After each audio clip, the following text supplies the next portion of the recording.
Good afternoon, good morning, good evening, and welcome everybody to episode 450 of your Film Bastards. I am one of your co-hosts, Matt Foster, and as ever, I am joined by...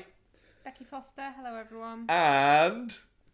When we do the recordings, we start with a clap to sync, and the fucking reverb that came off of that clap that you just did there, Mark, that like listeners won't hear, that was something else. Honestly, it was worse here. Our room is very echoey. I thought my eardrum was going to burst. What? Yeah. Hey, God, you're so shouty. What we got this week? What have we got? You're hosting, Mark. What have we got? We have got Elvis. It's here. Elvis is in the building. Elvis is in the building to cap off our full Baz Luhrmann, The Great Bastards, which you can hear us review all of the other Baz Luhrmann films on our Patreon, which is just $2 a month. And you get extra shows like us reviewing every single Baz Luhrmann film. At the moment, we're doing the CinemaScope F-rated films. We've just recorded our first one with Richard Kelly's The Box. So to find out what we thought of that, head on over to there. While I'm at it, we're a Pod Syndicate podcast. Other Pod Syndicate podcasts include His Film, Her Movie, the Rewatch Project, Entertainment Landfill, the Iron Sequel, and Chinstroker versus Punter. So head across to those, but only after you've finished listening to us. Yeah, don't leave us. Yeah, don't leave us. Don't leave us now. That's because fair. we don't just have Elvis. No. We don't just have Elvis in the building. We also have Beavis and Butthead. They're in the building. Giggling in the corner. It's great. Isn't it, Becky? I wouldn't know. You wouldn't know, would you? We're also going to do a bit of a review of First Blood. I'm aware that we reviewed First Blood. I think a couple of years ago when Last Blood came out. I believe we did it. But we're going to talk about it again because all three of us went to see it at the cinema this week. We're digging these retro screenings, aren't we? We're digging these retro screenings. Me and Bex also have another film that we went to see at the cinema on a retro screening on what we've been watching. We might also get into some physical media chat in our what I've been watching because we got a 4K player, didn't we, Rebecca? We did. Yeah, and we watched our first 4K film. We own 2 4K films. One is very highbrow. One is highbrow, not. but I will disclose which film we watched and the reasonings for why when we get into that later on. So yeah, we'll also have a couple of trailers. I think stuff's happened, stuff's come out, and then yeah, let's fucking go. Just fucking get on with it. Ian, then. what's been happening in the movie news? I don't want to talk about the movie news. I want to do a bit of a deep dive on the 4K player. Alright, I'm going to get the box so I can read off which one it is. The box. It's Not the that box. X700, you told me. Yes. It's the same one I've got. Is it? Are you going to nerd Yeah. out, you guys, for a minute? Yeah. Can I go to the bathroom? Yeah. Can you get me a Pepsi as well? No. We keep that in the kitchen, by the way. It's not like it's in the bathroom. Yeah, that would be weird. Go on, Ian, let's go. Yeah, so, right. I was very annoyed with Mark because he did this with zero consultation. It was very much an impulse. I was buying Isabel's laptop at the time, and it came up and said, "Would you be interested in?" And one of them was a 4K player. And I just And sort of was looked it at this that. one? It was the one I got, yeah. And it had What? it had like Go on. 50 quid off it, and I just thought that feels like a fucking sign. And did you do like any research before actually like selecting it? Yes, I did. I opened another tab on my phone and did a quick right, have a look, and it had a few decent reviews. Went back to it and I looked at it and went, fuck it, bang. And did you check it at Dolby Vision? I checked it at Dolby Vision and Dolby Atmos. Okay, all right, that's fine. I thought, it's I've got those 2 bits. I'm all right. I am terrible at buying anything that is over like £20. because it's like there are real differences in class of 4K players. That's the thing. Like, you've got some that are available for more like 120, 130 quid these days, but they don't do Dolby Vision. And then there is like a bit of a marked increase before you then get to the ones that do Dolby Vision. And then you've got them around about the 200 odd range. And then you've got even more premium ones that are more like 300 odd. And the thing is, there's the Sony X700 and the Sony X800. And there's the 800 and then the 800 M2. And if you get the 800, you fucked yourself because it doesn't come with Dolby Vision. You've got to get the 800 M2. That was it. Afterwards, after I'd ordered it, I got, you bought this, would you be interested in this? And I was like, ah, shit, have I fucked up? And it was an LG one that just looked like an absolute piece of shit. And the 800, which was £10 less. I thought, why is it £10 less if it's the 800 rather than the 700? And I looked and went, it's got to be because of that. So, yeah, this is the thing. It's like the 800 is still kind of like about some places, and you do have to be careful there because it's weird. It seems like they brought out the 800, then they brought out the 700 with Dolby Vision, and we're like, oh fuck it, we need to do another version of the 800 that has Dolby Vision in it. So, and this, like the LG ones, the fucking build quality on those things is like disgusting. Yeah, they are. It looked like an absolute piece of shit. I had a what I want to say the model numbers like the UK 90 or the U90, and it had Dolby or UB 79. Fuck it, don't worry. But yeah, I had their Dolby Vision one, and it was so fucking loud that I returned it after one night. And the 700, the Sony 700, it seems to bridge, it seems to meet in the middle of quality enough in its finish, and it's very quiet, but maybe doesn't have, but maybe doesn't have quite all the whiz bang stuff of the 800. Like the 800 is a fucking beast. Like it's like huge. It's weirdly big. The 700 is quite compact. The 800 is probably about a third bigger. And I'm 260. not entirely 800 sure is width 430, height 50, depth 265, and the 700 is width only 320. Yeah. So, depressingly, I think that's pretty much exactly a third. Which, God, that's so fucking nerdy. I can't even. But I think it's basically because it is because it's solid as fuck. Like you could kill a man with the 800. Yeah, whereas you could probably just really badly disfigure one with a 700. Yeah, like it feels like if you dropped the 700, there is a chance you will break it. The 800, it feels like if you drop it, it will just bounce.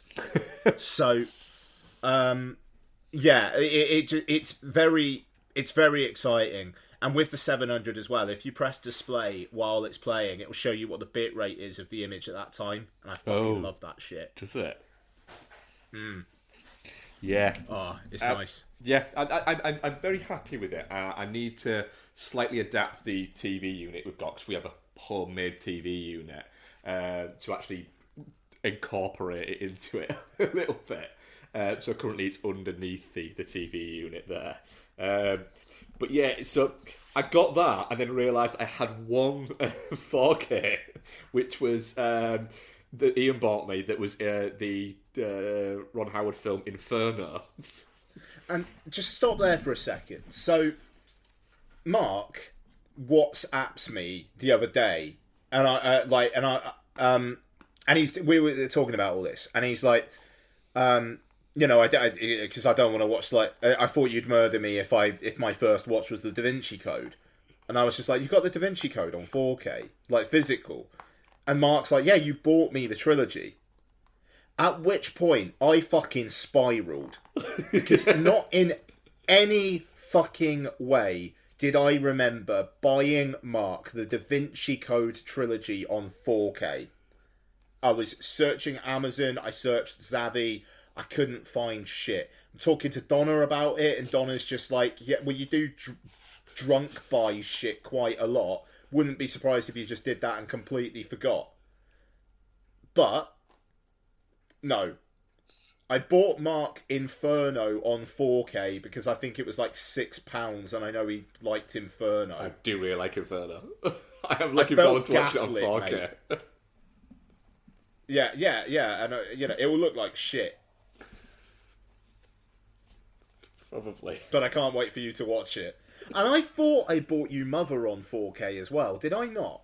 That's blue. Ooh, it might be actually. I thought it was Blu-ray, but it might be 4K actually.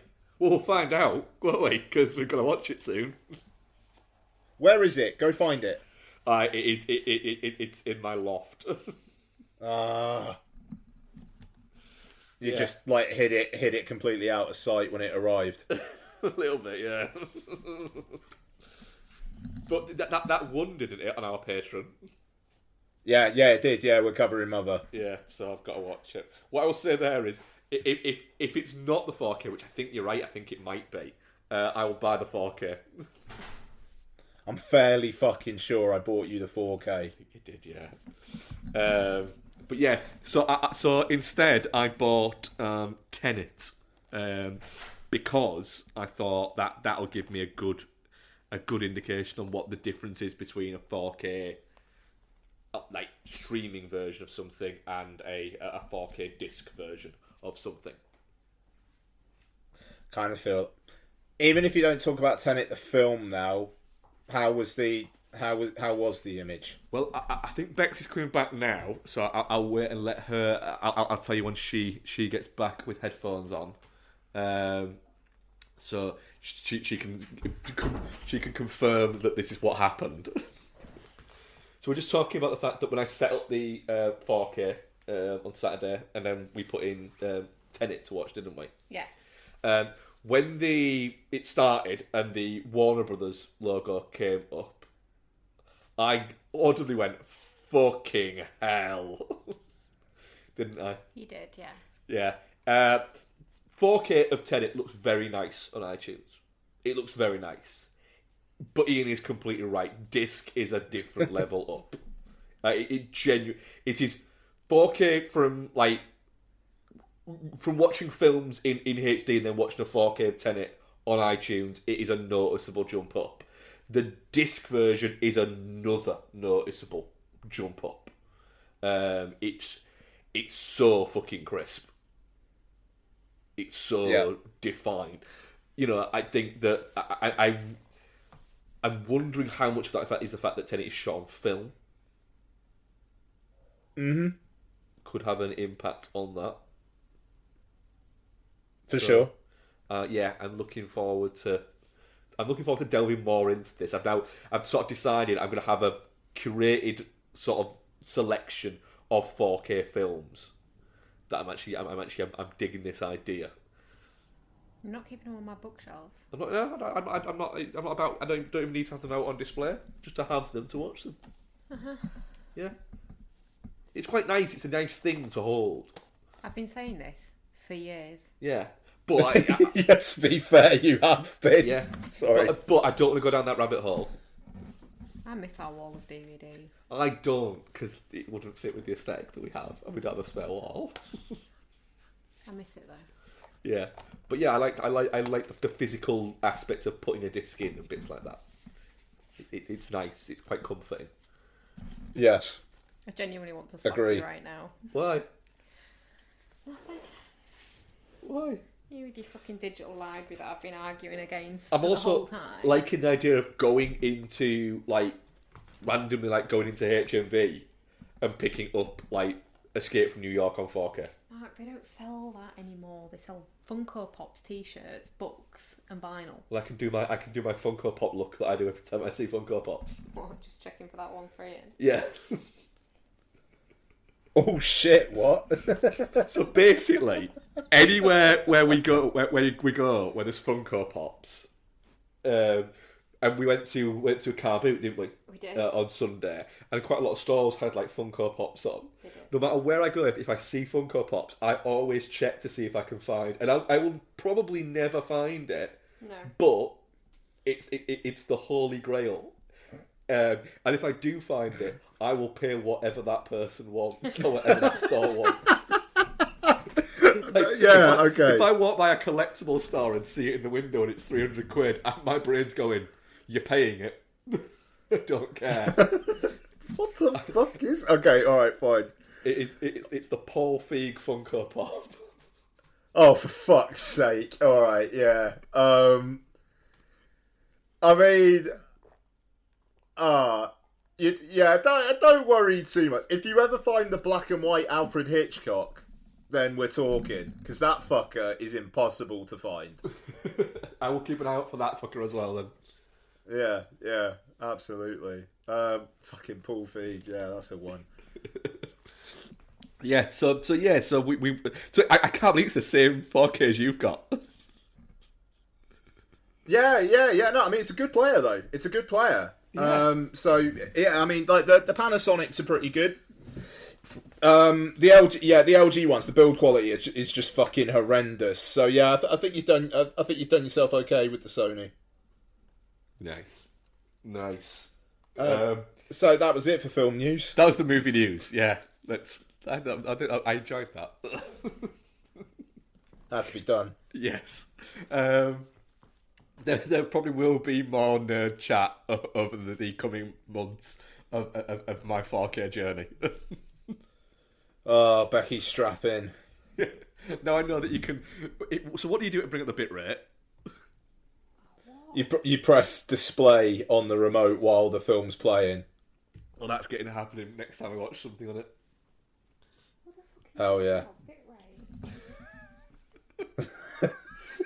What trailers have you been watching, Ian?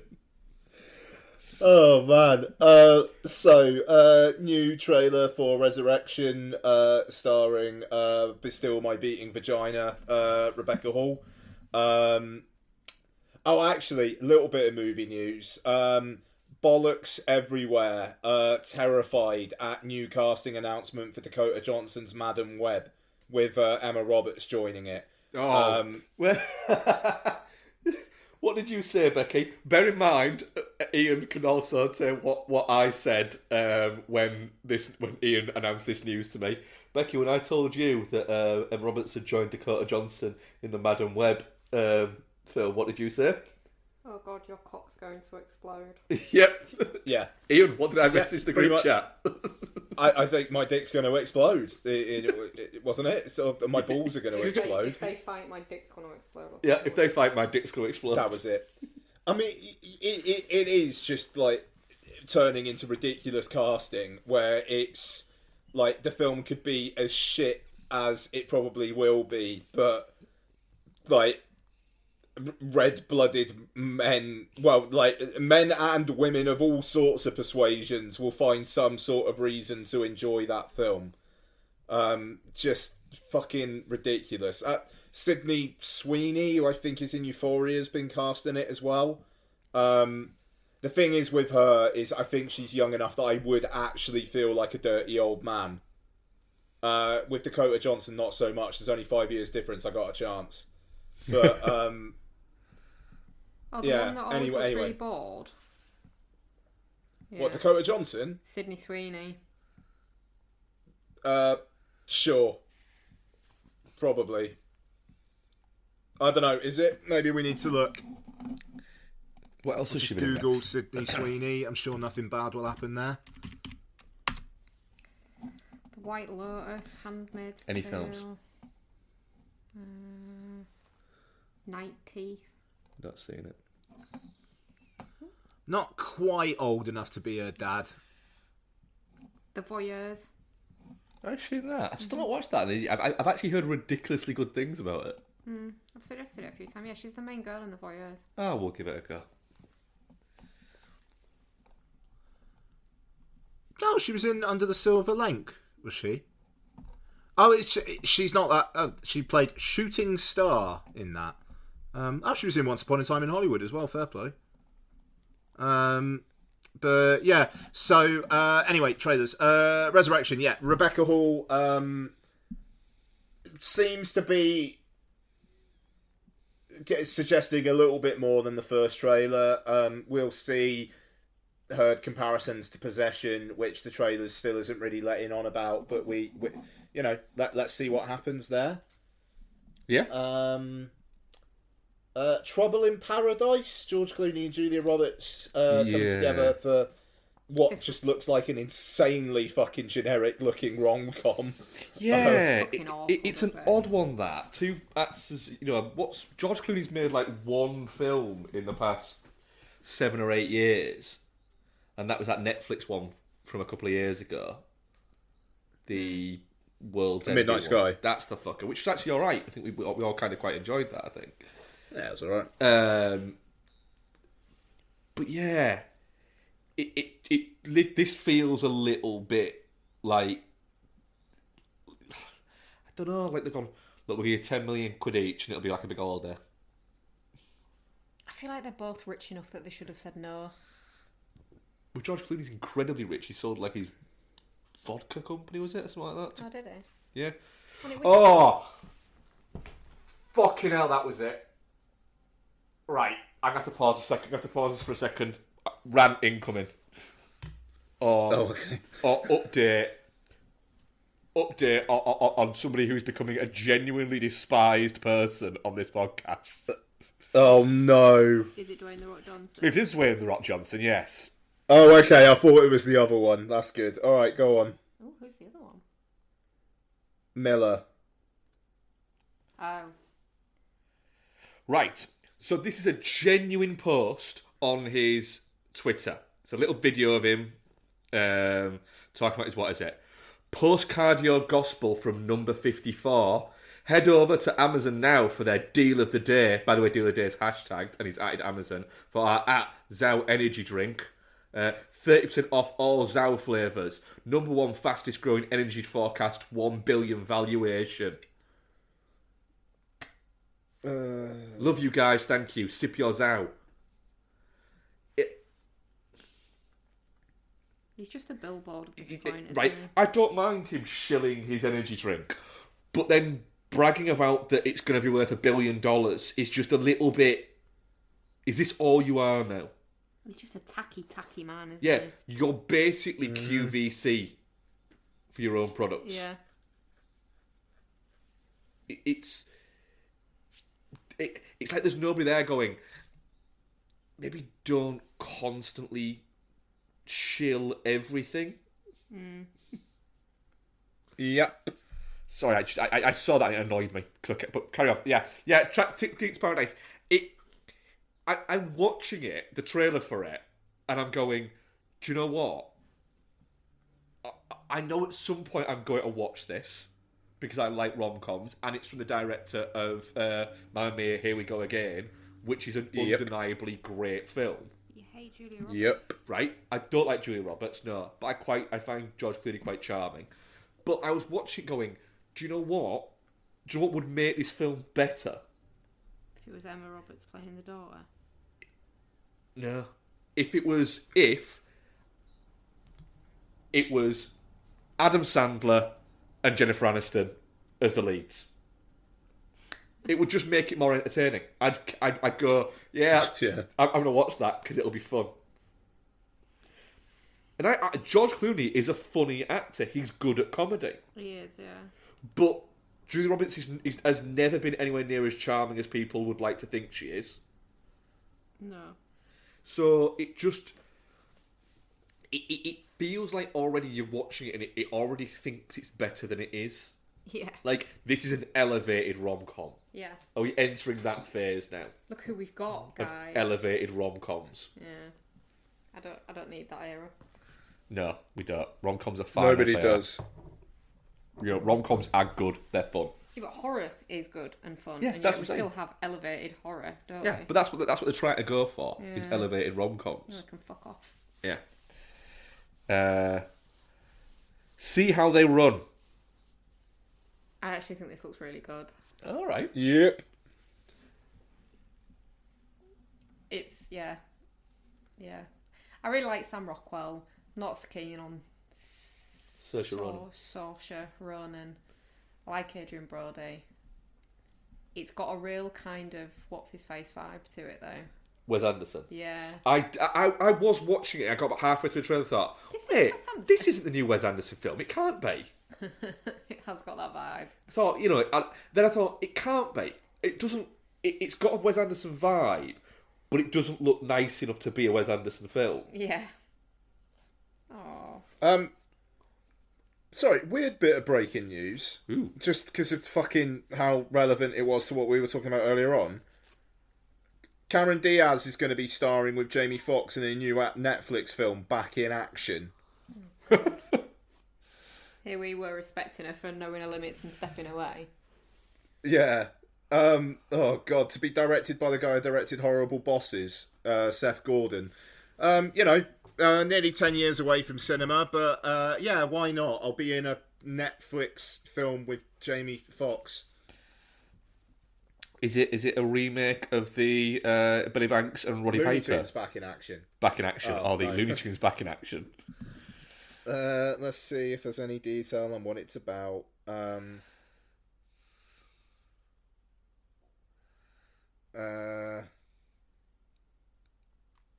No, storyline's being kept under wraps apparently because it's just too hot.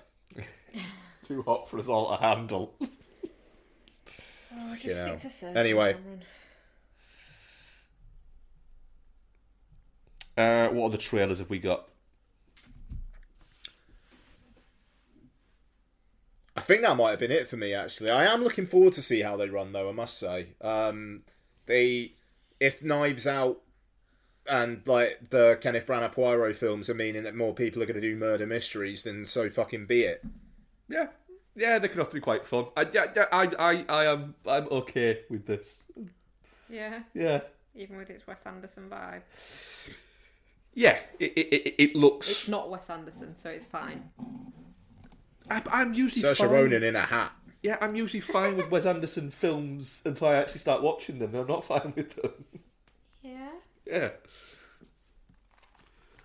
So yeah, there we go. Try to think if there was anything at the actual cinema we saw trailer wise. I think all I'm getting at the cinema at the moment is the Thor one, which is fair enough. That Robot Man one. Oh, what's it in Charles? Yeah. Brian and Charles. Yeah. I actually kind of want to see that. It's got some Frank vibes to it. Yeah. Fucking hell, can you ever remember like that? Not too, like what was it, like a decade ago nearly?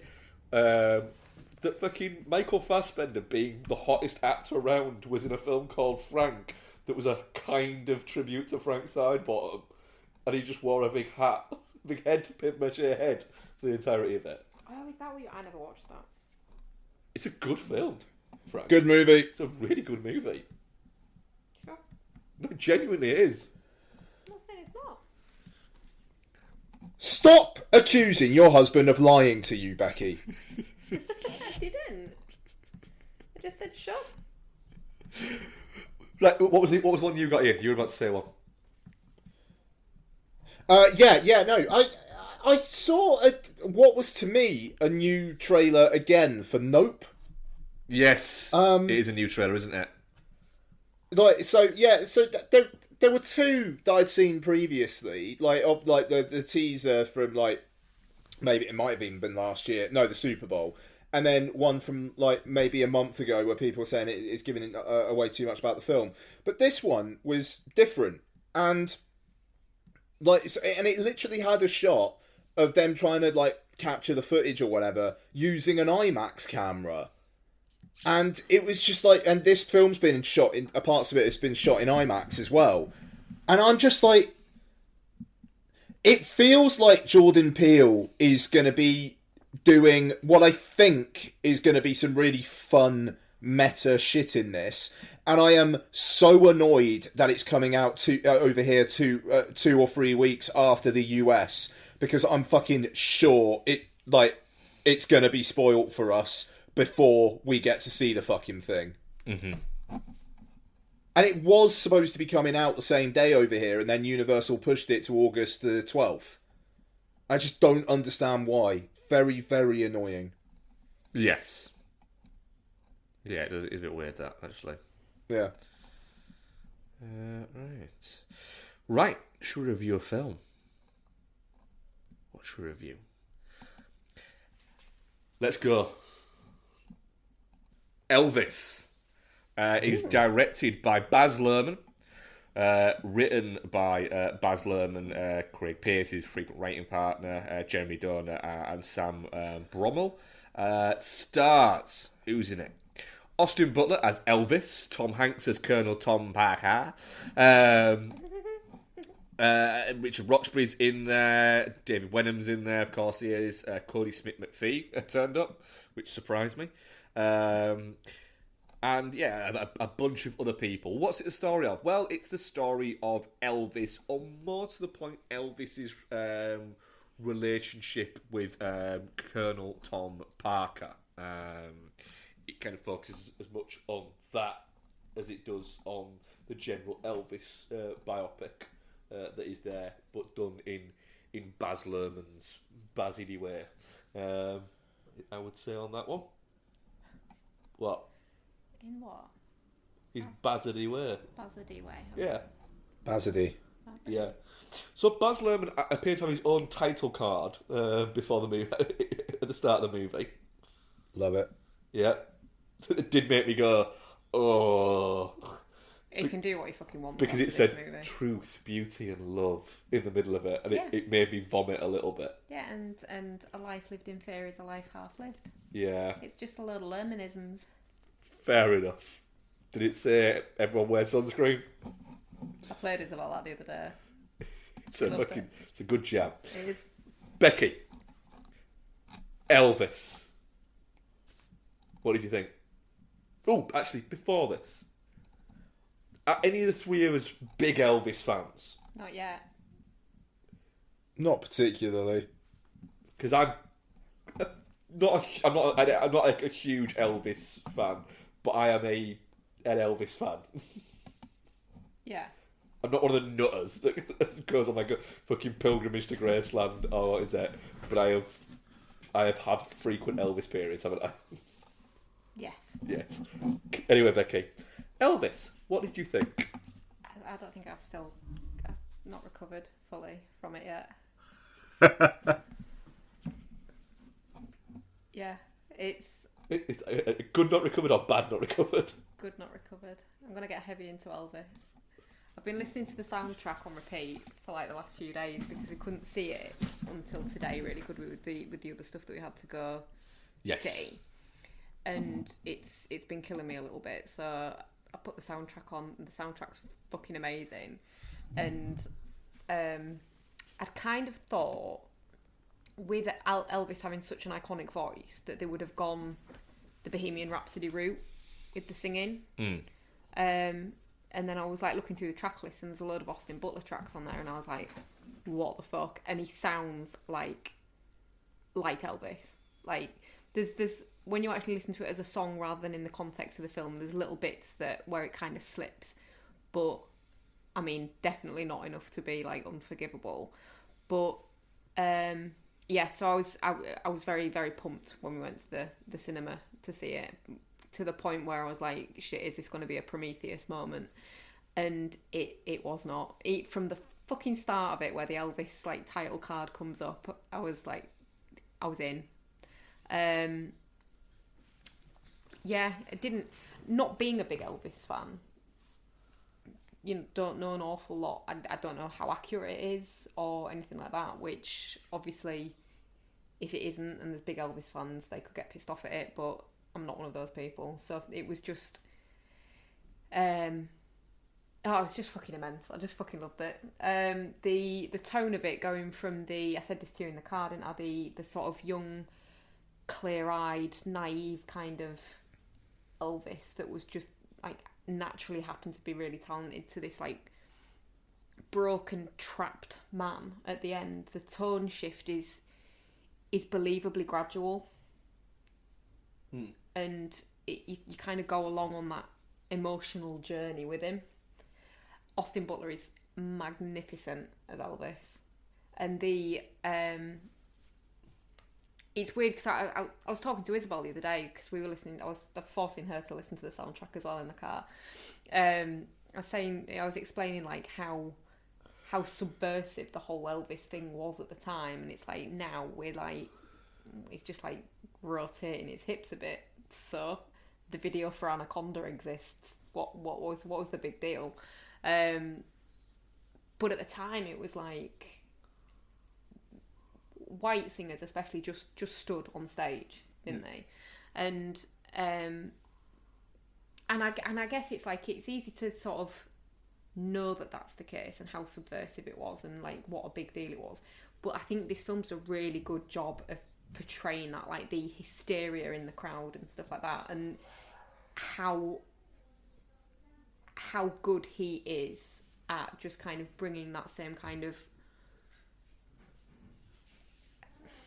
like sexuality to the performance, I suppose, in a time when it was very frowned upon. Yeah. I just think he does a really, really fucking good job in it. It's an almost perfect movie.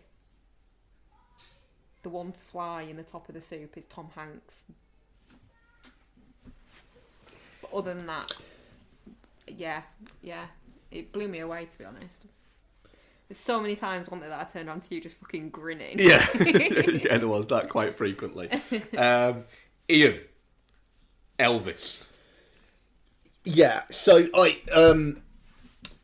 I'm glad Becky liked it as much as she did, and I liked it. Don't get me wrong. I mean, I think it's just it's very cool that you did, Bex. The Tom Hanks thing is a big old problem for me. I gotta say, I think he is giving the worst performance I've ever seen him give. Myself, and I think it's a combination of him and, you know, obviously Lerman. But it was interesting. I was reading a tweet the other day by somebody just going like, why are they putting actors in fat suits these days instead of just getting good fat character actors to play parts? Well, before we went and we were talking about this, I said they should have got John Goodman, but then Mark said that he's lost loads of weight. Yeah, I mean, that would have been a good shout. And I suppose maybe, you know, it is just like, well, who is actually about who could do that these days, which I take. But Bill Camp. Oh yeah, that would do. Fucking Tracy Letts. He's a big dude. Tracy yeah, Letts, so my one, if physicality wise, would have been Bill Camp. Yeah, totally fair. And I mean, you know, hey, in the end of the day, Tom Hanks is Tom Hanks. He, you know, you can have him be the co-star of an Elvis film, maybe not Tracy Letts or Bill Camp. So I get it. Yeah. But it's just a bizarre performance, and the fact that it's like essentially narrated by him that feels to me like such a misstep. The fact that the first 10 minutes of the film are, I'm going to tell you the story of how I'm not the person that everyone says I am. And then the film proceeds to tell you the story that he is exactly the person that everyone says he is.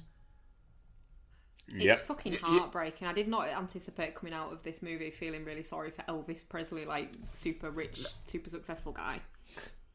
Yeah, no, exactly. And it's like, but, you know, at the start of the film, what story is Tom Parker trying to say? Or is he so fucking deluded that he doesn't get that he's the bad guy in this story? Because I think that was it. He genuinely was. He'd essentially he drank so much of his own fucking Kool-Aid that he didn't. That he thought that all of Elvis' success was literally because of him. Yeah. So, all that my boy bullshit. And if that's the case, I think the film needs to play up just the fact that, you know, he is an idiot. Because even, like, you know, towards the end, where it's Elvis just being trapped, and, you know, he's going to chew out Tom Parker, and you're so happy, and then Tom Parker just completely turns it around, and it is heartbreaking. And I mean, like, Austin Butler is fucking amazing in this. He is. Oh. What?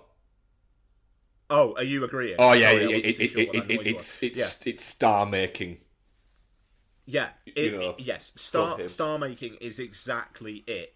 And just the end when he's doing Unchained Melody, and it is just, it's something else. Yeah, I mean, I think it's a mixed bag of the film. I think it's too long, and I'm very, very glad that Lerman calms the fuck down after the first act, because it is dizzying, and I get it. I get why, but yeah, it's just it is very long, and Tom Hanks is very bad, but the rest of it, great stuff. Yeah, I think that do you know what? Because Lerman's come out and said that there is a 4-hour version of this film. I'd watch the fuck out of that. And the thing is, I probably would watch the 4-hour version I of it. get to look at Austin Butler dressed as Elvis for a bit longer. Yeah.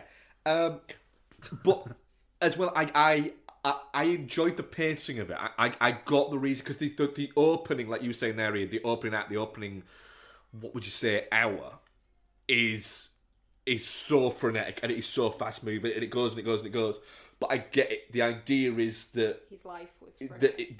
The Elvis's life and Elvis's rise happened, once he was discovered, happened so quickly that the film's trajectory and force and is mirroring that.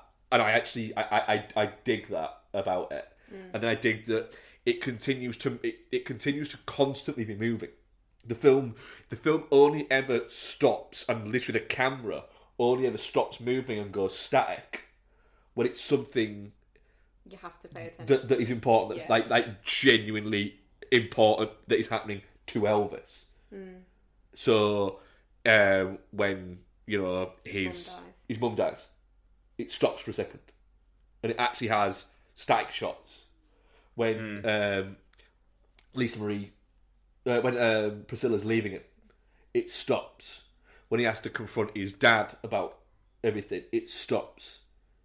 It has these little moments where it stops, and I think it's Lerman.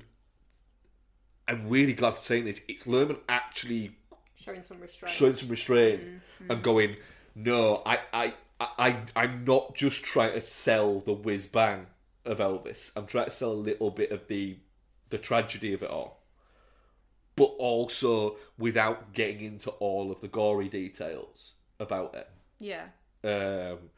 Which some filmmakers would have tried to have done. If Oliver Stone had have made this 20 years ago, 30 years ago, like he wanted to, then it would have been, what is it? There was talk where Oliver Stone wanted to essentially use Val Kilmer again to do an Elvis biopic. Yeah. Like he'd done with The Doors. I don't think I'd have wanted to see that one more than this one. But that would have been a little bit more, there's scope for that. And if you want to watch a more forensic depiction of what happened with Elvis and Tom Parker, then there's the John Carpenter film with Kurt Russell, which is really fucking good. But yeah, I think you were saying there, it gets the cultural impact of it. Of Elvis. That first scene there where he dances is breathtaking. Just like the way they've managed to capture the girls' reactions to it. Yeah, is amazingly done. And for anybody out there who might watch it and might go, yeah, but it's very OTT in reaction. It's like, honestly, genuinely, just look up Harry Styles live and tell me that doesn't actually fucking happen, because it does. Yeah. It does, and it's great that it happens. I'm all fucking for it. But there's great little moments within it. Him turning around to the band and going, "Why are they acting like that?" It's like, because of you, you dumb prick. Because of you wiggling.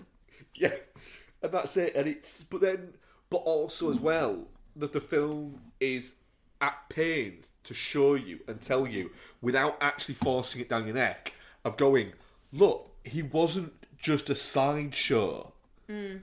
This is him sat playing a piano, just singing. It's awful as well. There's 2 points where he nearly gets away and he gets fucking sucked back in.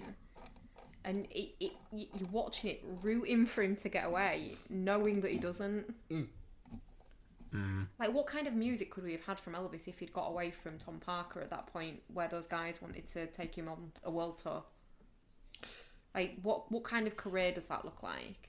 Not the now much parodied cape and jumpsuit wearing Elvis in Vegas, but like the music that he wanted to make.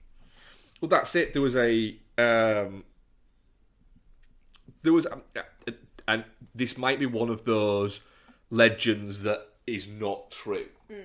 But there was a rumor at the time around before he died that he wanted to make an album that was produced by a young producer.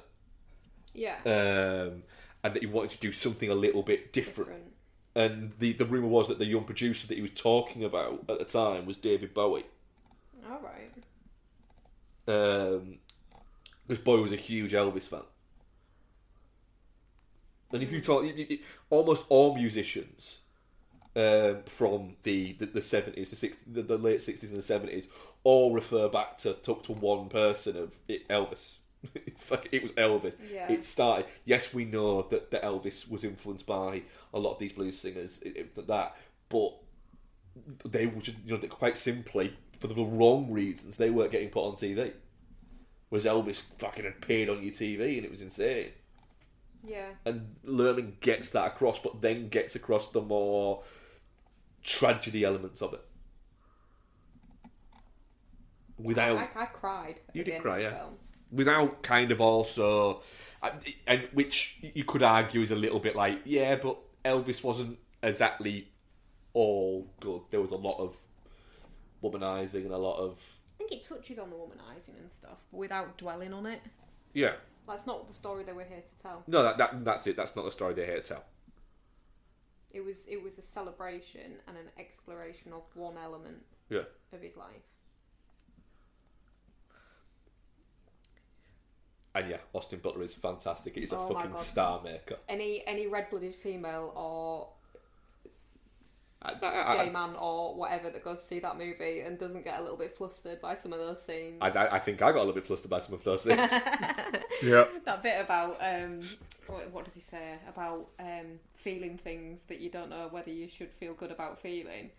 I was feeling some things. I was beautiful feeling in some this things, movie. and I feel fine about feeling them. Oh yeah. I was actually in Marx's the other day, and I Feeling things about Austin feeling Butler. things. Yeah, literally, I was. I turned around, and there was a copy of GQ or Esquire that has Austin Butler on the front cover of it. And I turned around and looked at it, and I audibly out loud went, "Damn."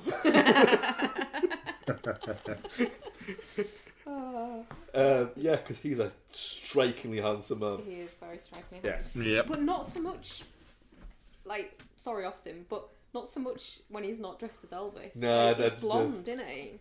No, I don't like a blonde boy. he's still on this copy of GQ or Esquire. I'll see if I can find See it. if you can find it. Oh, yeah. What a pretty face. So yeah, but yeah, the thing is, has it come too early for an Oscar? Do you reckon? Yeah, he won't be nominated for an Oscar. Which is kind of sad. No chance. Because it is... Oh, yeah. Because it is deserving of it. Yeah, it's the politics of it. The film's not generally liked enough to get enough traction, and it's released at the wrong time of the year. Yeah, it's the you wrong got time that of the year, combination one. of things. It's not going to happen.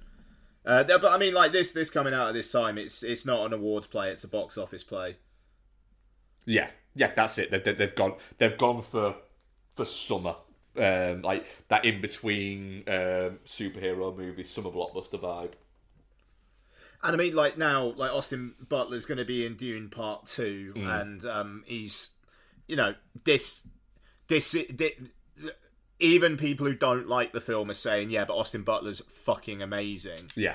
So he's gonna be fine, and he's gonna do well, and maybe he will get Oscars in the future. It's just not gonna be for this. Yeah, he's one of those where he's gonna be fine. Yeah. I mean, I'm guessing, Becky, what are you? Yeah, definitely not shit. I've already used my Fallout for the year, but I would have used it for this. There's been so many good films already this year. It's been a hell of a year so far for film. I'm going to see this again on Sunday. That's fine. At 1 o'clock Nice. at the Parkway. I've already checked times. Very good. Fair play. Right, what's that? I'm also definitely not shit. I'm just checking out. Our poll is definitely not shit. 58%. Touching cloth 17%. Shit 17%, and a geostorm 8%. You're weird. I mean, it's not universally loved. It's not, no. It is not. Hey Hannah, I think you really can't beat a good rewatch of a TV show. Would you agree with that, love? Oh, yes, I would. Marvel's Agents of S.H.I.E.L.D. I think during, global pandemics, storms, all of these things, it's quite nice to just sit down and burn through something that you've seen a million times. Absolutely, nothing like a binge watch. Star Trek. Babylon 5. Because you could sit there for hours looking at serial killer documentaries. Absolutely, that doesn't Netflix. make you a weird person at all. It doesn't. Yeah, you could watch documentaries that all seem to be about women killing men. Love you, darling. You could put off watching Daredevil for the 30th time. Harry Potter.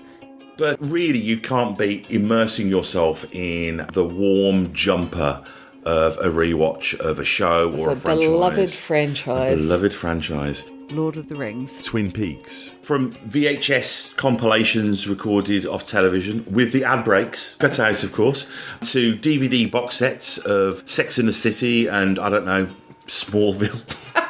Farscape. Quantum Leap. To giving up finding new content on Netflix and just having a comfort trawl through Star Trek The Next Generation or Parks and Recreation. I think that we can all agree. There's a lot to be said for that. You can't beat a good rewatch. So, with that in mind, join Hannah and Mike from Chinstroker vs. Punter as we burn through some of our favourite franchises and share our immediate reactions to each instalment in both spoiler and non-spoiler sections. To do that, do a search for the Rewatch Project with Hannah and Mike on Apple Podcasts, Spotify, or whichever your favourite podcast provider may be, or go directly to anchor.fm/rewatch project. We are proud members of the Pod Syndicate family of podcasts.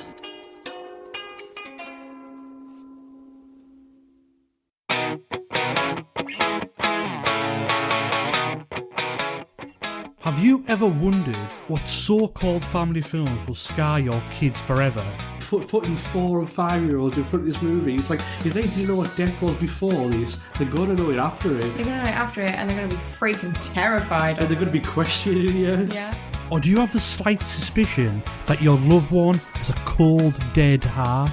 Yeah, the Dark Knight has got like all the orphans, and like, oh no, we're going to die. They did not build up those orphans at all. In my head, it's like, kill them. Then look no further. The His Film Her Movie podcast is the show for you. It's the movie podcast that celebrates the contrasting cinematic tastes of its hosts. So join Jordan and Lauren every week on their unique journey through the land of the silver screen. So if you're looking for a few laughs, some fun film related chat, then get involved. You can find us on Apple Podcasts, Spotify, Stitcher, or wherever you get your podcasts.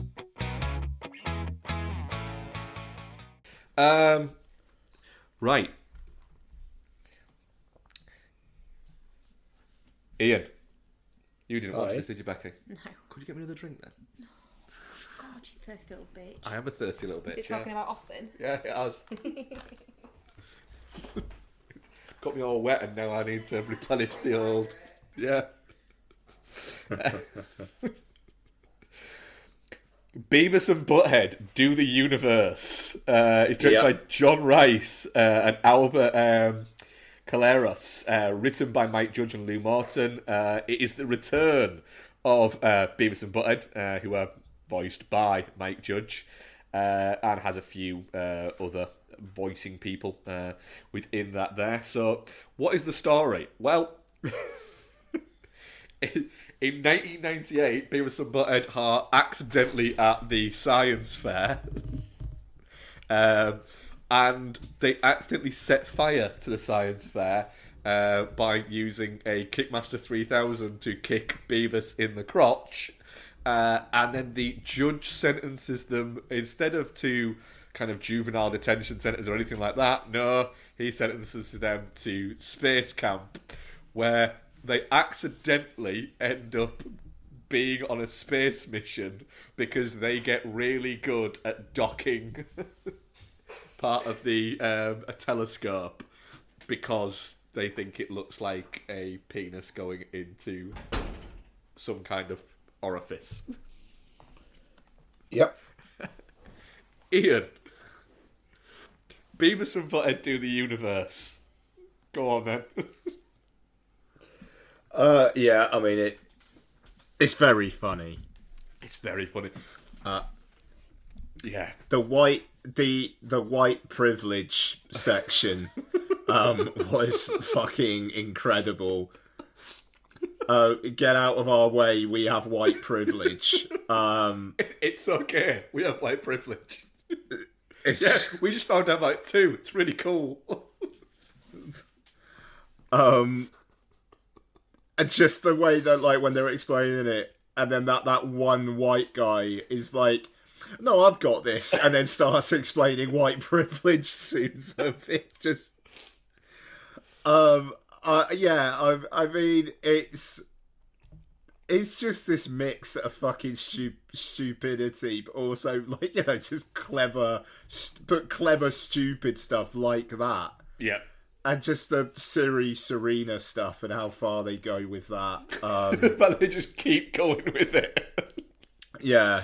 It's clever writing, that, though. Yeah, it is. It is. And just the way that this film is just an excuse to, like, set up how they're now in the present day and there's going to be a new series of Beavis and Butthead. Yeah. Is fantastic. Look, is it the best film of the year? No. Will there be many other films I am as entertained by while watching it this year? Probably not. No, the thing is, there's a lot at the moment of these kind of like nostalgia-y films coming out. That's come out. You know, we've had the Ghostbusters one. We've had, you know, even recently the Jurassic Park one. I think it's very much fallen into that. You even had with the Spider-Man one, where they're showing you things that you'd already seen, and then, you know, using that there. But what Beavis and Butthead, and I think a more apt example would be the Bill and Ted film from like a couple of years ago now. Sure. What Beavis and Butthead Do the Universe, I think, does really well is it is just a Beavis and Butthead film. It's not trying to, and they probably would have been able to do this because the film was kind of, you know, it was made, almost, I think it was made over Zoom, a lot of it. They didn't like get any like really noticeable celebrity voices to do things within it, which they probably could have. Granted, not like when Beavis and Butthead Do America came out and they had Bruce Willis and Demi Moore in it, you know, who at the time were, you know, biggest, you know, two of the biggest movie stars out there at the time. Maybe wouldn't have been able to do that, but they'd have been able to get somewhere close to sort of recognisable voices. But they don't. Yeah. It is just Beavis and Butthead kind of wandering around being Beavis and Butthead. And then you have smart Beavis and Butthead, who are still dumbasses, but they're just the smartest Beavis and Butthead, who aren't laughing constantly. They're just saying, like, very humorous, yes, very witty. Which, again, is just fun. It's a ridiculously fun and silly movie. Yes, yeah, but what else would you think it was going to be? You know, like if you are going to Beavis and Butthead do the universe, you should know exactly what you're going for. Yeah. And if you're criticising Beavis and Butthead do the universe, emphatically you done fucked up watching it in the first place. Yeah, yeah. If you didn't enjoy Beavis and Butthead do the universe, it's your fault. It's not the film's fault. That's on you. Yeah, it is. Yeah, absolutely. yeah. I mean, you're right. Because there's bits as a fan of the series and of from Beavis and Butthead from when they first sort of arrived on the scene, you're noticing bits where you're expecting things to happen. So as soon as that guy gives him the big packet of pills and tells him, get rid of these, you hold these for you, and Beavis just starts fucking going at them, you know that Cornholio is about to happen. Yep. And then you can kind of go, oh god, no, Cornholio's going to start a prison riot, isn't he? And then, yeah, Cornholio's wandering around, essentially creating a semi-prison riot. But all it's for is to get more TP for their bungholes. Yeah. And they're like, yeah, we should have more TP for our bungholes. And they need, just Cornholio shouting, they need to stop disrespecting my bumhole. It's just great. Oh, fuck. There was a moment I had to pause it at one point because I was laughing too much. And it was within the first, 2 minutes of the movie. So when Beavis is getting kicked in the nads, and then they see the kickmaster, what is it? And Beavis is saying to Butthead, "You're not going to kick me in the nads again, are you?" It's like, "No, I am not going to kick you in the nads again." It's like, "All right, cool. That's the best news I have heard all day. That's made my day. What's this?" And then the thing just hits him, and he flies through the air. It fucking creased me. It killed me a little bit. I showed you that, didn't I? You did? Yep. I wasn't impressed. It's like me showing Donna bits from Jackass, and it's just crickets. It's exactly what it was, wasn't it, Bex? It's like, so you watched all of this? It's like, yeah. Like, was it all like this? Yeah. I felt really sorry for you.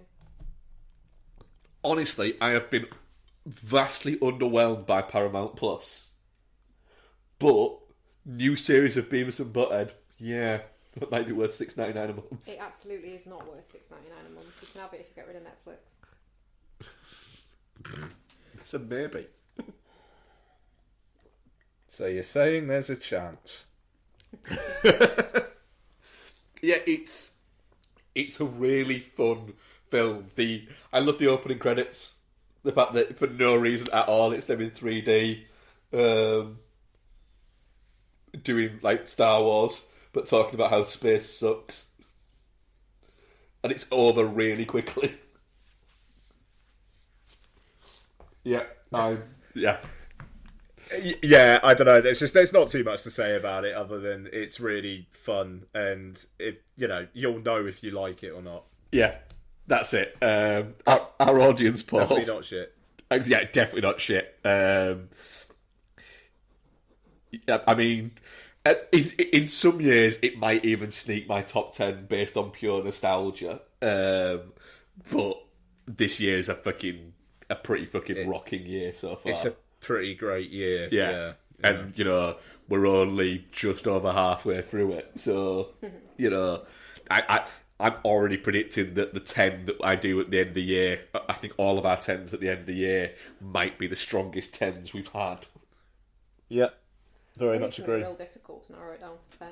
Yeah, because there's potentially some now that I'm going, these are locked in my 5 or 6 that might actually end up getting bumped out. Yeah.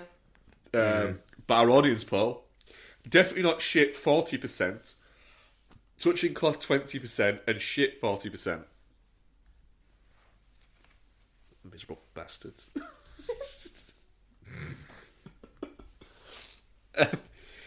Ian, what have you been watching? To be honest, other than the one that we all watched, I've only got one. Ooh, and it was just a rewatch of Doctor Strange in the Multiverse of Madness. how did that hold up? So these recent MCUs do have some awful diminishing returns on rewatch, and I purely think it's because so much of the MCU stuff is DiCaprio pointing at a screen meme. Yeah, they've become Giddy Thrill to Giddy Thrill. Yeah, but the thing is, I think this one held up the best of the recent ones because of the Sam Raimi-isms. Like, they are so full on in that third act, and I'd actually forgotten quite how full on they are. That it gets me through. But yeah, I don't know. It's like I've watched these last few MCU films, like on like I've rewatched them when they've been on Disney Plus. So then Donna's watched them, and we've both just been like disengaged through so much of them. And Donna, it's like the first time she's watching them and she's switching off, and I absolutely can see why. You know, and it's like I don't know. We've talked a lot about the MCU films, but it feels like we're having a bit of a watershed moment where Top Gun Maverick is the highest grossing film of the year so far. You know, like the first year in what, like 5 or 6 years that the highest grossing film in like worldwide is not an MCU film. And I'm at the point where it's just like, long may that continue. And I am really fucking enjoying Miss Marvel on Disney Plus. I think that show is great. So I'm certainly not throwing the baby out with the bathwater, but yeah, the enthusiasm's gone. But I hope Sam Raimi directs something again soon, whether it's MCU or not. I hope it doesn't take him as long as it did after Oz the Great and Powerful. But yeah, that's where I'm at with it. Cool. Bex. And that's me. Bex, Yes. what have you watched? Solo, I have watched 2.5 films. So I won't talk about the half until next week. I mean, that's only if you watch the rest of it. Well, I will. No, I'm just saying. Just watch the sass, alright? So I did... Well, they're both rewatches, actually. I did a rewatch of Last Night in Soho, which I actually really loved on rewatch, more than previously. I think it gets the kind of claustrophobic tone really well. The kind of toxic nostalgia for a earlier time is something that I noticed more, with stuff like the lady that runs the bar saying about the memories, and I remember every gangster, every troublemaker, or whatever it is she says, and romanticising basically the bad people she's had in her bar, because it was a good time. And you know, I think people do that. People hark back to like the 60s and the 70s and things like that, when, you know, it's easy to forget that people didn't have the rights that they do now. The social groups that are accepted just, you know, automatically now would not have been at that time. Women didn't have the freedoms that they do now. And it was much more accepted to be a nasty misogynistic piece of shit. But then I think what this film is in a way trying to say as well is, with things like the comment from the taxi driver as an example, and Lindsay's comments to her in the present day, is it's not gone anywhere. That's still there. Yeah. It's just a little more hidden. So I found it a bit more thought provoking on rewatch. And I think both central performances are really, really strong. So yeah, Last Night in Soho. and I rewatched Hell House LLC, which I don't know why, but I've really fallen in love with that film. It is such a good, tight little horror film. Obviously, it's done in the style of a documentary, but it's just really, it's a really interesting kind of low key for the most part horror movie about a haunted house. But yeah, it does what it does really well. Have you not watched the sequels? No, I feel like it's possibly a property of diminishing returns. So there is 2 sequels, isn't there? There is, yeah. There's I think I saw the second one. Hell House: The Abandoned Hotel, and Hell House LLC 3: Lake of Fire. I think the first one's maybe a bit lightning in a bottle. So you're not going to watch? I don't want to sully it. You don't have by the courage. No, I don't want to sully it by watching the sequels. Coward. And then the half film that I watched was the only one that I watched that I've not seen before, and I can't talk about it because I've not watched the end. So yeah. So, shall I do the ones that I watched solo? Do it. Well, I promised I would. I promised I'd watch this. I watched Street Kings. Oh, yeah, you did. Do you want a fucking medal, Mark? I mean, you know. I would love a fucking medal, yeah. I'd fucking wear it proud. And when people went, what the fuck's that medal? I'd be like, so watch the Street Kings. What? I watch Street Kings. Yeah, the person would be like, oh, yeah, no, that makes sense. And then they'd walk off and wish you a happy day. Yep. Correction, what I should say is, I rewatched Street Kings for about the 5th time. Street Kings that I own on iTunes.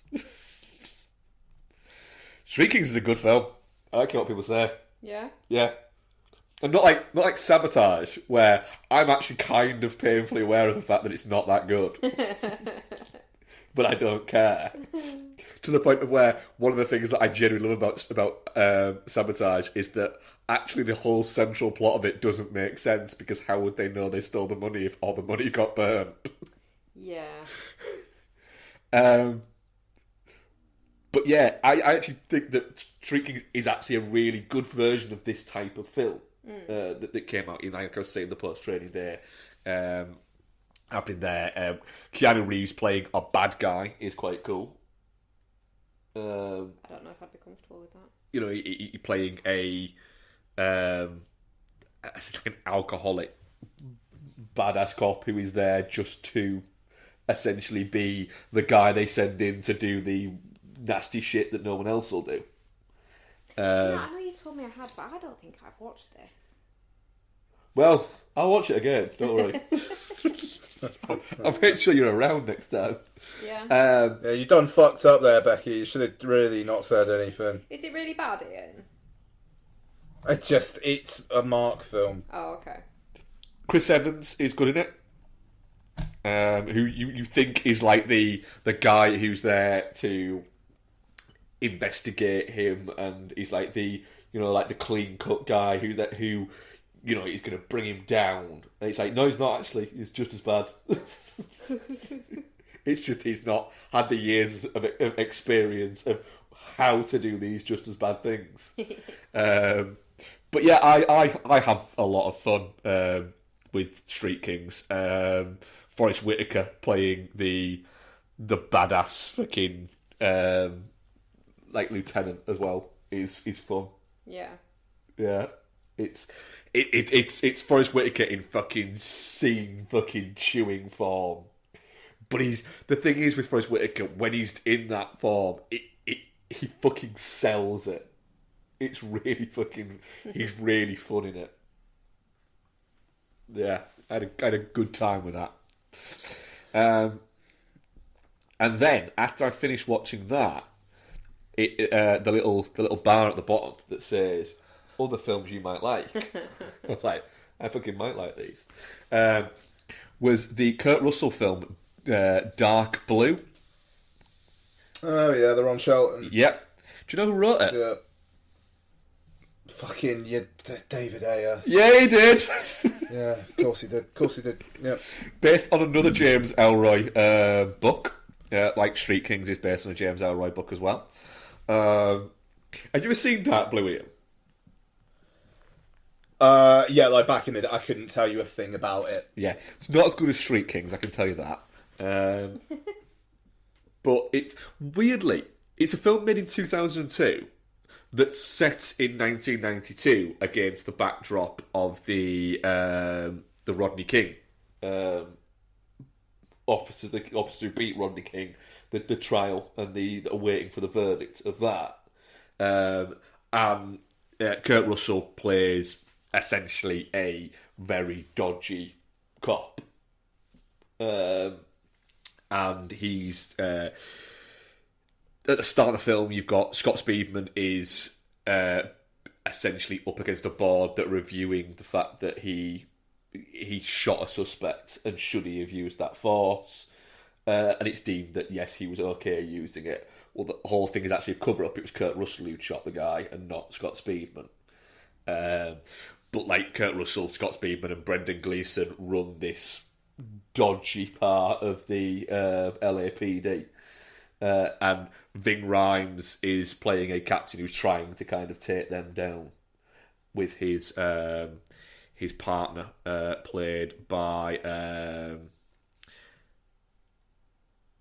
Right. Bex, can you just back me up on this? That is Michelle, right? Michael Michelle, babe. Well, Michael Michelle. Yeah. Didn't get backed up, did you, buddy? I didn't get backed up there, did I? Learn to read. Fuck you, I'm not doing that. I've got this found out it. Yeah, what would you have it? She's sleeping with Scott Speedman, but she's also investigating him. Whoa. Fucking hell. Crazy. Yeah. Dark Blue's fine. It's fine. Ron Shelton manages to make a film in 2002 that's set in 1992 that looks like it was made in 1994. So that's a confusing thing. Yeah. Okay. Yeah. So you kind of watch it going, right, I get what you've done here. You've made it feel like a mid-90s like crime thriller, but it's made in the early 90s. But it felt very much like, nah, this can't be made in 2002. It has to be made in like 1994 or 1996. Nope, 2002. It just felt a little bit odd. It felt like a film out of time with itself. But yeah, that was Dark Blue. What else did we watch, Becky? We also watched our new 4K. Yep. Of Tenet. Oh yeah. Tenet. Yeah, I found it more confusing, I think, on rewatch than I did last time we watched it. Did you? Yeah, but I think it was because I wasn't letting it flow over me. I was trying to like make sense of it, and you can't really do that with this film. You have to wait until it's either it's explained by what happens later in the film. I think because I was trying to remember, like in the first bit, which you can't really understand until you've got the second bit, what was going on. So I think I fucked myself a little bit there. I still really enjoyed it, and obviously it all comes together by the end, but I think I kind of confused myself in the first half a bit more than necessary. Yeah. But yeah, I mean, it's fucking great, it's Tenet. Robert Pattinson's awesome in it. John David Washington is awesome in it. It's just fucking great. It's a masterpiece, really. Yeah, it's one of those. It gets better every time I watch it. Just because not that you're picking up on the story, but you're picking up new bits, and you get to appreciate the fact that it flows. It flows so nicely, but in a really weird way because you're bouncing around with it. The way it kind of wraps around on itself and brings all the odd shit that happens in the first part of the movie together, and you go, oh, all right. Yeah. I'd love to be able to scrub Tenet from my memory and watch it for the first time again. Yes, I just like watching it. Yeah.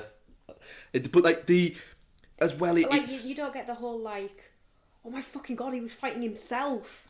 bit if you've seen it before. No, but I like the fact that you look at that and then you can work out like with the when Pattinson takes the helmet off and goes like, oh shit, and then runs back and he's like, no, don't do that. Yeah. Yeah, and then I thought you said Paddington takes the helmet off. I was like, that would be a twist. That would be a twist. it would be, yeah. I'm sure at some point the guy who keeps photoshopping Paddington into movies until he forgets will do it at Tenet at some point. Yeah. Oh yeah, that'd be good. I will never be able to watch this film without that little goodbye speech from Pattinson hurting my heart. I just won't. Oh, it's fucking horrible. It is. It's because often what gets happened with that was a great sentence. Often what gets happened. I am not having a good few minutes here, am I? No, that was special even for you. So guys, what often gets happened? What often gets happened, Matt? Not living that one down, am I? No. Often what happens... Say it right. Often what happens... You did it wrong again. You did it wrong from your wrong one. Often what happens... This is a form of bullying, you're aware of that? It's not. It's done with love. With Nolan films, is he gets accused of having that they're very like very dry and that they don't lack any form of heart. The end of this film where have you made yourself cry a bit laughing at your stupidity? Yeah, a little bit. The end of this film where you've got Pattinson and John David Washington, no, they can't warn each other. You can't say to him, you're going to die. But Pattinson knows he's going to die. So he's got this, I'm fine with this. This is the end of my journey and I am cool with it. Had he seen himself dead? Yeah, he notices that he doesn't come out of it. When he's going through with the machine, he looks across and notices that he doesn't come out of it. Ah, right, yeah. At the other side, doesn't he? Yeah. Because you have the bit early where Aaron Taylor Johnson he's saying, what you've always got to make sure you're doing is if you don't see yourself at the other side of it, don't go in. Yeah. So he knows that. And it's the, fuck, I want to tell him, but I can't. He knows it, I know it. So he's literally watching somebody who he knows now is his friend. Yeah. Is his friend, but knows he's more important to him than even he knows at that point. Essentially, he's about to go and sacrifice himself to save, quite literally, to save the fucking world. And it's that thing of the world will never know how close it got to not existing. Yeah. Is that wondrous? It's a fucking brilliant film, and it looks fucking beautiful. There's parallels with that with Doctor Who, but I won't bore you with them because you hate Doctor Who. The phrase, the version you bought off Wish comes to mind. What are you on about? You're fucking throwing Doctor Who at me. Well, no, because no, it's alright. I'm good, yeah. And what else did we watch, Bex? We also went to the cinema to see The Thing. We did, didn't we? Yeah. Oh yeah. Never noticed that man had a nose ring before. No, I didn't notice that man had a nose ring. Yeah. It's. Do you know what? I'm really digging watching these retro screenings. It's especially of stuff that I know and love and I've watched a lot. Because I was saying to you, I think sometimes when you've watched a film a lot of times and you watch it again, you half watch it and your brain fills in a lot of it. You don't watch it with the same rapt attention as you would have done if you'd only seen it, if it was the first time or you'd only seen it a couple of times. But when you're in the cinema, you kind of have to. Yeah. Because you can't get up and go to the bathroom or go make a cup of tea and distract yourself. And it's you just notice things that you've maybe forgotten or that you had never noticed in the first place because obviously it's on a massive screen. So yeah, I was like the very opening bit where there's the spaceship. Yeah. I was like, is this even on DVD? I don't feel like I've ever seen this bit before. Yeah, But it is, isn't it? Yeah, it's there. Just mad. Yeah, but it does give you that thing of you notice different bits. The flow of it feels different. Yeah. The flow of a film feels different in the cinema. You appreciate, especially with something that is as good as something like The Thing, or what we're going to talk about after, or Blade Runner that we watched a few weeks ago. But yeah, The Thing's one of those films where I always forget until I'm watching it how fucking nasty it is. Like how fucking grim it is. Because when it came up with the 18 certificate, it's been like, I don't remember The Thing being like 18 bad. I remember it being like bad, but then watching going, oh god, yeah, it is fucking. It's a really nasty film that's kicking out there. It's the thing is, I think a lot of the time where we've watched The Thing recently, it's been a film that we've put on when we've come in a little bit tipsy at like 11 o'clock at night, isn't it? So I've probably seen like the first 40 minutes of The Thing a lot more times than I've seen the rest of the thing. Yeah. So there's bits that I'm going, I always forget about this bit because usually I've kind of like fall asleep on the sofa after drinking another few beers and eating pizza. It's a fucking great movie. But as well, these screens that we're going into at the Parkway especially, they're always quite busy, aren't they? Yeah, it's really heartening. So that was heartening. But as well, a couple of heartening things was the guy who was sat behind us at The Thing had he got a drink at the cinema. It was a Pepsi that you could smell the fact that the Pepsi was becoming more just Malibu as the film went along. I didn't notice that. Yeah, it had a very distinct smell of Malibu. That's a tight idea. And every so often you just hear the lid just creak off, and then a little bit of a shake of some ice cubes, and it'd be like, that's just getting stronger. That's fucking pro level, is that? Yeah. It was strong, that. But then there was a bunch of young people. There was a bunch of young people there. One of whom was a girl who turned around when the film finished. Turned around to like the rest of the people she was with down the line and went, "That was fucking awesome." That's it. Do you know what? Like, these are retro screenings for us, but these, people might just be going to see these. Oh, I've heard of this. I've never seen it. I'll go see it at the cinema. How fucking mint would that be? Well, that was it. There was a couple of people that I recognised from that were at the Blade Runner one. Yeah.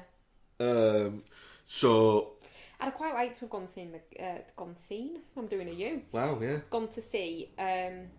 Gone seen. Sorry. Gone seen, yeah. Oh, so you make fun of mine, but you don't make fun of his Journey Smollett. No. Journey Smollett. I'd quite like to have gone to see the Get Carter one, because I've never seen Get Carter. Get Carter's good. Get Carter is good. Yeah. But yeah, we're looking forward to seeing what is next. But we're now like rapidly checking the website all the time to see when the next retro screening is, aren't we? Yeah, we are a little bit. But yeah, the thing, it is fucking great. The score is just wonderful. Yeah. And having it coming out in a booming cinema on that, it is very nice. Yeah.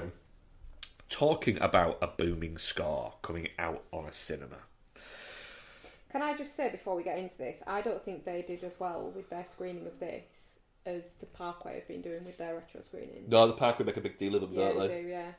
Whereas, I would have much rather have seen this at the Parkway. So we saw this at View instead, didn't we? Yeah, we did. First Blood.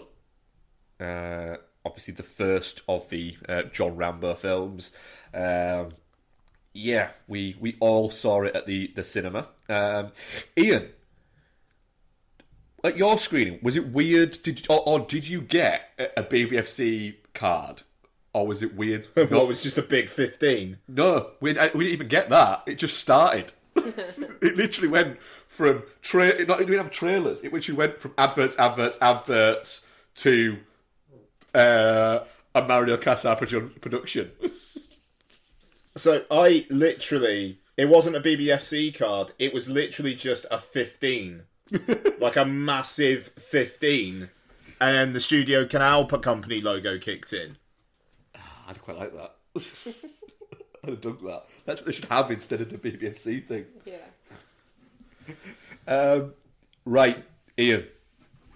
Yeah. We've waited for a while. What was First Blood like on the big screen? Yeah, it was cracking. The audience was into it. There weren't that many, but it wasn't empty. The sound was bloody brilliant. Like, really, really cool watching First Blood with that sound. And yeah, it's quite the experience, this First Blood, isn't it? It's just got Sylvester Stallone is like this fucking wounded animal for so much of it, but he's also such a badass. And in that last 5 minutes, he is just absolutely fucking heartbreaking. Yeah. Just what a film First Blood is, and just what an unexpected film it is when what you know of Rambo is what Rambo has been in the pop culture for the last like 30 years. I mean the floor is you guys, but yeah, First Blood's fucking fantastic. Bex, what was your experience of it? Big screen experience of it? Yeah, it's the thing is, I think with First Blood, I've not seen it anywhere near as many times as you have. So I think it is one of those that I still do pay full on, and I think it demands that you pay full on attention to it, even when you watch it at home after many rewatches. It is just a really compelling film. But yeah, I mean, it was really good to see it on the big screen.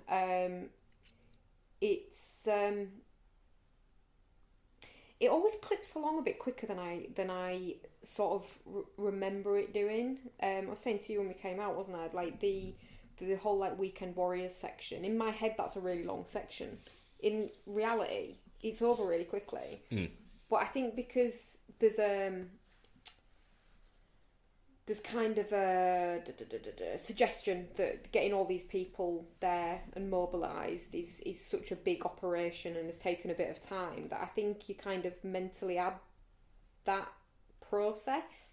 Because it, despite having a really short runtime, it fleshes itself out really well. Well, that's it. It's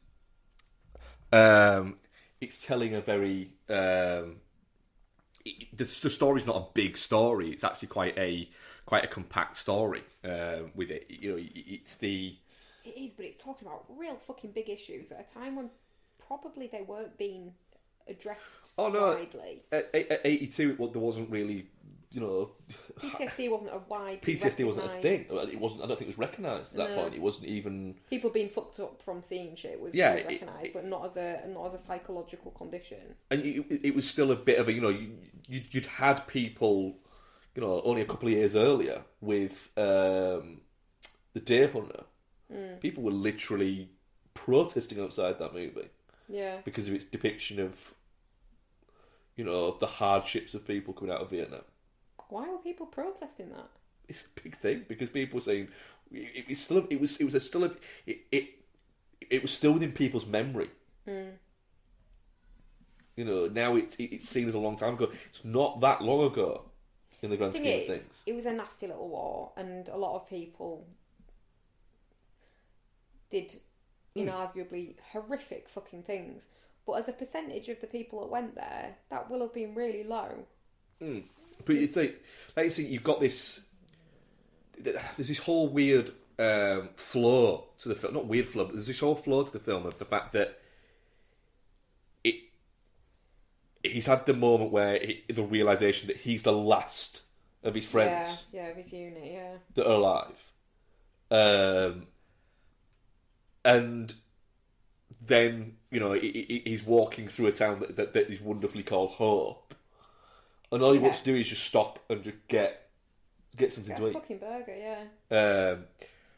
But it's the Denny, he straight away just drops him off as like, no, get out. And he's saying, you know, it's quiet. In fact, you might call it boring.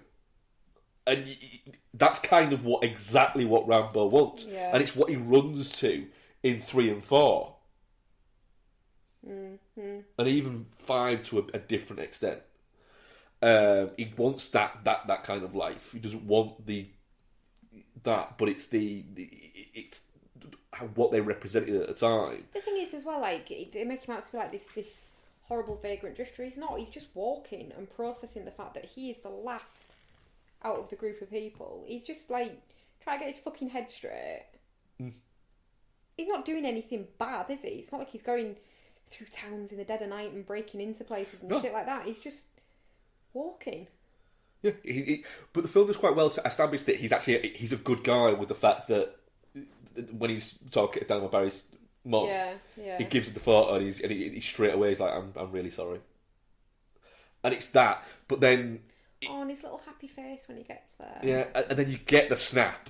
But as an audience, you're on his side. But then he just gradually, he falls back into everything that's there. Krenner's turning up and doing the speech of, like, realistically, he fucked up. You should all be dead. Yeah. You know, if I do speak to him, they say, what the fuck, dude? Yeah. Why are these people still alive? And Dennehy almost knowing that, but being angry about the fact that he needs to get, his own machismo is bruised. He needs to be Billy Big Balls, doesn't he? Because of it. Rambo it boils down to literally Rambo made him cry. And made him feel inferior, and he needs to almost like get that to establish the authority back that he has within that town. Of he is the King Alpha for that town.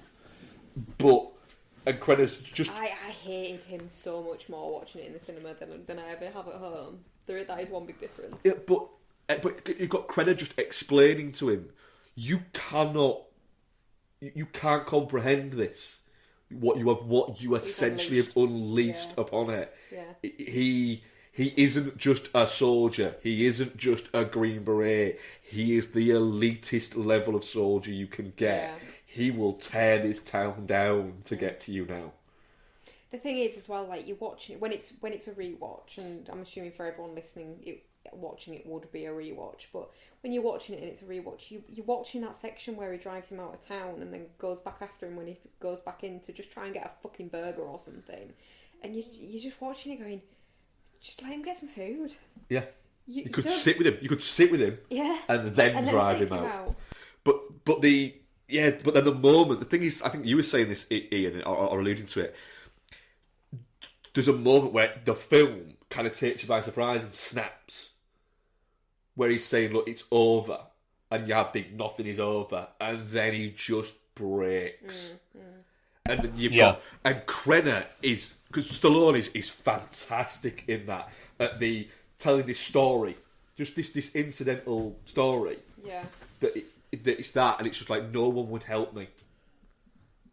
And it's but also well before that, him saying, but I literally, when I was serving my country, $1 million equipment, I was doing all of this, and now nothing. It's gone, and nobody gives a shit. But Krenner just looking at him with this look of shit. He's right. I have broken this kid. The shit that I have made this kid do. Yeah. What's it says earlier? Then he says to him, you've come here because one of the machines has blew a gasket. And then it's Krenner realising he isn't responsible for all of this that's happening. I am. I let this guy go, just let him go out into the world after it, and didn't take a second thought for what the fuck that looked like he might be going through. Yeah. Or what the fuck that looks like. I just thought he could just re-assimilate to a world that he never knew. And just the breakdown of it is fucking horrible. Yeah. And then there's another a great moment where Stallone when he first walks him out and he's wrapped in Krenner's jacket, and it's the first moment where he's come down from essentially being almost fucking re-engaged. So he looks out and just looks out at everything, and then just takes a step back and he's like, shit. Yeah. And then you start getting the realisation, he's actually only killed one person, and it wasn't his fault. It wasn't his fault. No. honestly, Oh, I hate him passionately. What a fucking wanker. it genuinely, He's done now. it is for me an absolute Stonewall masterpiece.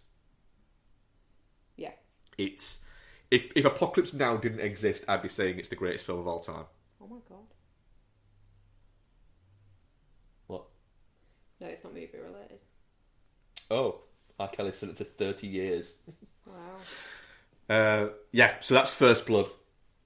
I'm hoping we're all definitely not shit on it.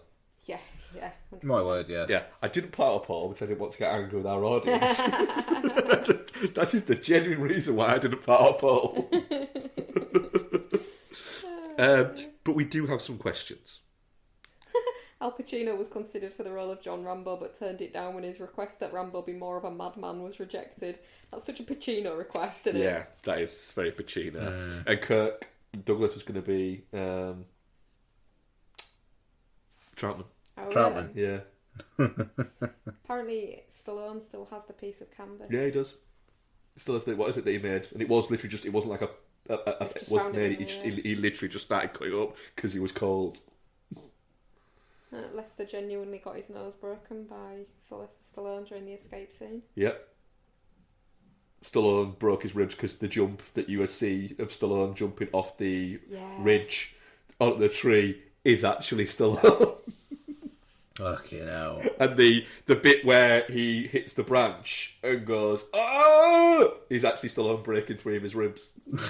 God. Stallone made that jump because they thought it was lower than it was. Yeah. And it was literally because they measured the angle wrong. Fucking hell. So they measured it going across from where his feet were and forgot that you've got like another 5'10" of human. Yeah, yeah. Questions. Dylan Black Lanterns. Pretty much each at the end of term at school, a TV and Laserdisc player would be wheeled out to the class. We would watch Flight of the Navigator. Do you have any memories attached to watching films in large groups like that didn't take place in a cinema? Watched Scrooged at Christmas in primary school and remember the teacher getting a lot of shit for it. Yeah, I can understand that, to be fair. I remember watching in English class, watching Polanski's Macbeth. Hell yeah. I'm thinking, pretty sure it's a 15. And it was like year 9.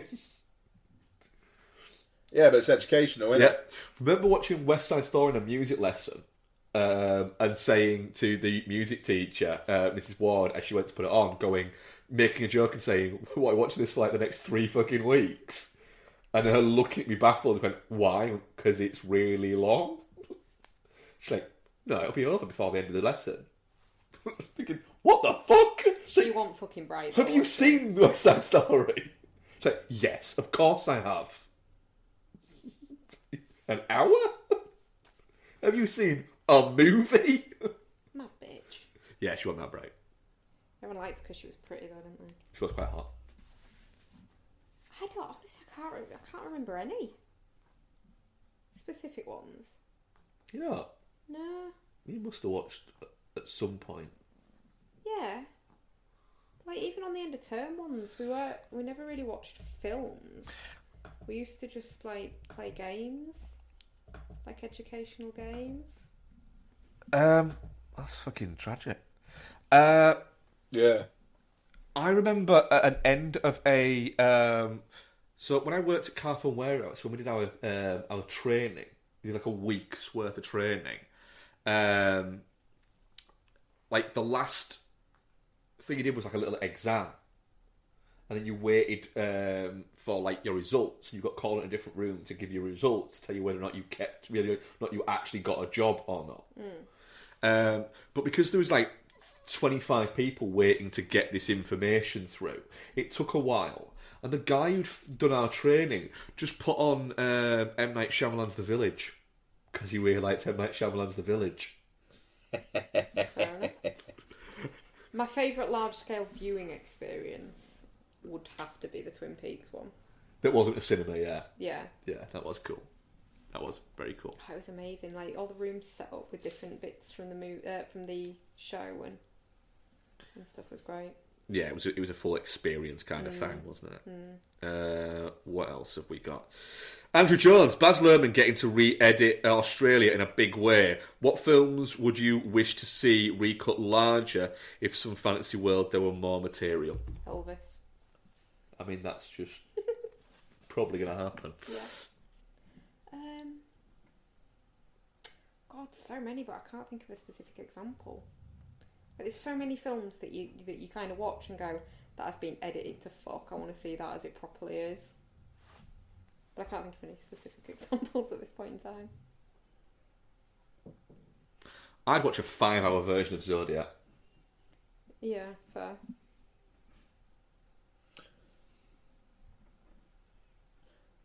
I don't know, I'd go for almost like a longer Once Upon a Time in Hollywood that's maybe closer to the novel or something like that. Yeah.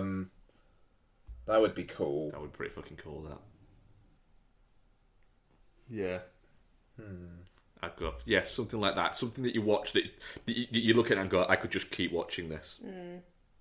Yeah. Rick Kidd, which famous movie locations have you visited and which ones would you most like to visit? I don't think I've actually properly, knowingly visited any. No, I don't think I have either, to be fair. Boring answer, but... It is, yeah. Any that you'd really like to visit, though? Catacombs in Paris. The catacombs in Paris from the film Catacombs. Yeah. Hell yeah.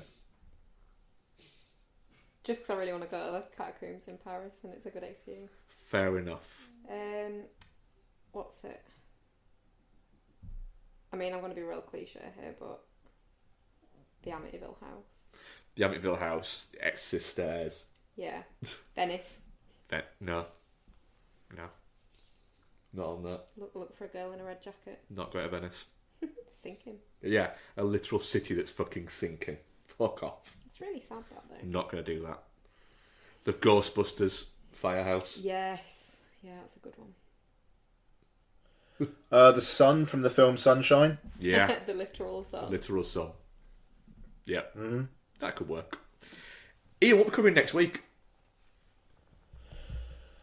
Yeah. It's our Cronenberg special, isn't it? Yay! Oh, God, it is, yeah. So, Crimes of the Future is out on US VOD now, so, and Minions, The Rise of Gru, which I will be seeing, is the big release this week. There's nothing else. So, We're getting Jordan Cronenberg. McGrath will be joining us, yeah. Patrons have picked 2 of the films. They will be Shivers. Thank you so much, patrons. And Existenz.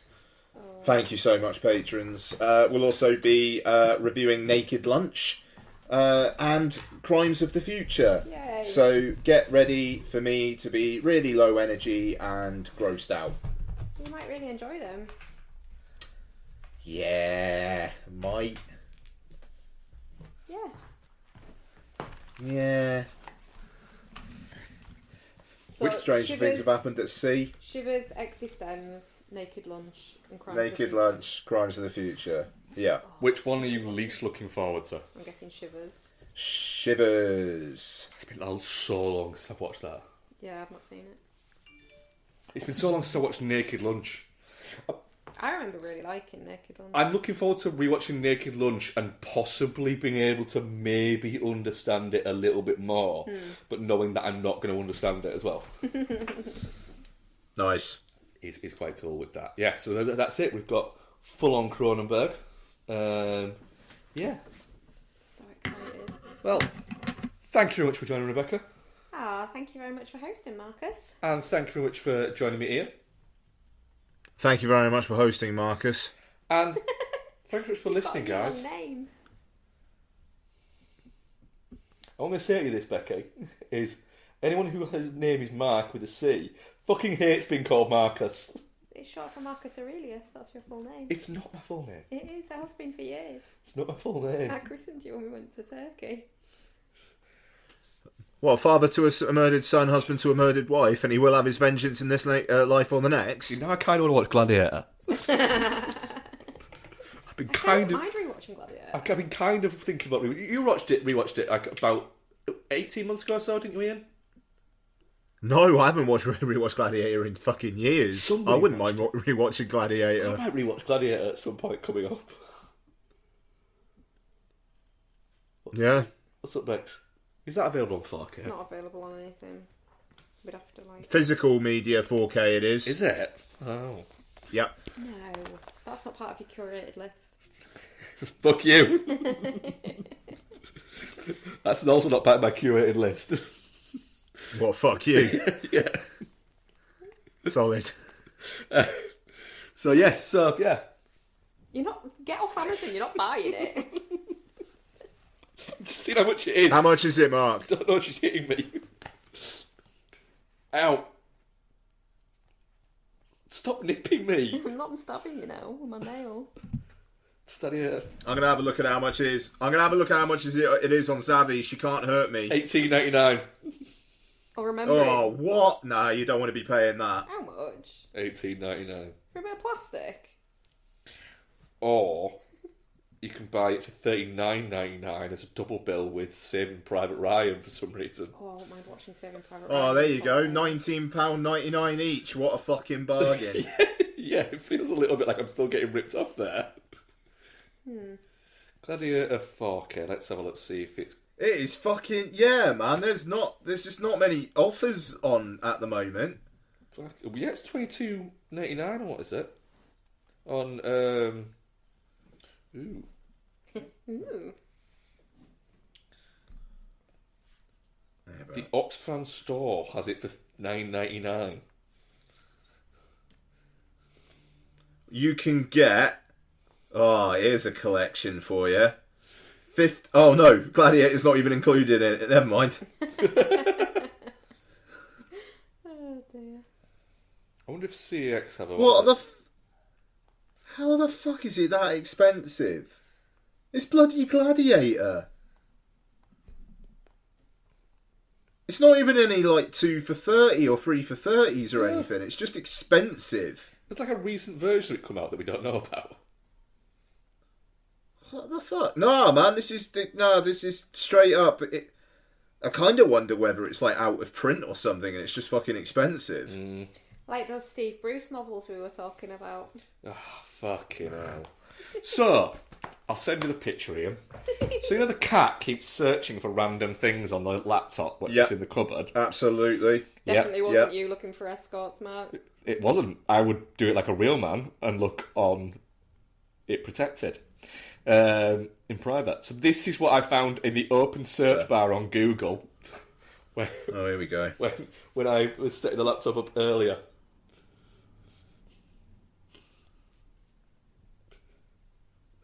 Solid. How many zeros is that before Steve Bruce novels? Yeah, there's like maybe like 20 zeros and then Steve Bruce novels. That's great. That's great. Well done. Fucking cat's mental. Why is he looking for escorts and Steve Bruce novels? Maybe he just really wants to find Well Steve done, Bruce cat. novels for your birthday. Maybe he does. Yeah. I've been looking for them. So another bizarre end to an episode of Film Bastards. That was episode 450. Thank you very much for listening, guys. Don't forget, I'm going to plug it again, to go across to our Patreon, where for an extra $2 a month you can get other shows. Ian, have you done this week's Let's Get Physical? Of course I fucking have. What was it on? Things. Yes. There we fucking go. Fucking A. Right. Goodbye.